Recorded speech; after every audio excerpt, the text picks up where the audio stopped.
কোনো এক জঙ্গলে এক মোরগ থাকতো। সে রোজ সকালবেলায় গাছের ডালে উঠে নিজের মনে গান করত। একদিন সকালবেলা মোরগটা গাছের ডালে উঠে নিজের মনে গান করতে লাগলো। ঠিক সেই সময় সেখান থেকে একটা দুষ্ট শেয়াল যাচ্ছিল, আর মোরগের গান শুনে সেখানেই দাঁড়িয়ে যায় আর ভাবতে থাকে, আরে কি ব্যাপার, সকাল সকাল যে মোরগের গান শুনছি, মোরগটা তো আর খেতে হেবি হবে। যাই কি একবার ওকে পটাই।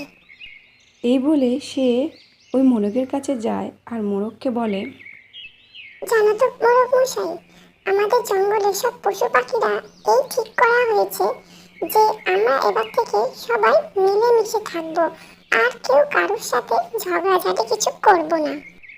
মোরগ বলল, ও মা, তাই নাকি? এ তো ভালো কথা।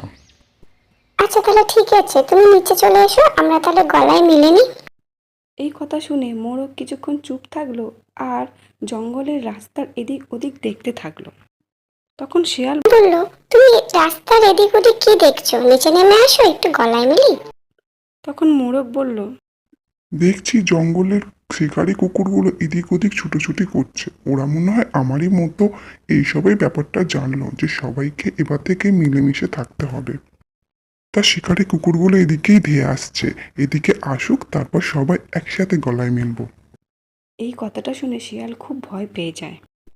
আর বলে, না না বাবা, ওরা শিকারে কুকুর, শিকারে কুকুরদের আবার বিশ্বাস আছে নাকি? কোথায় এসে খেয়ে নেবে, আমি বাবা যাই।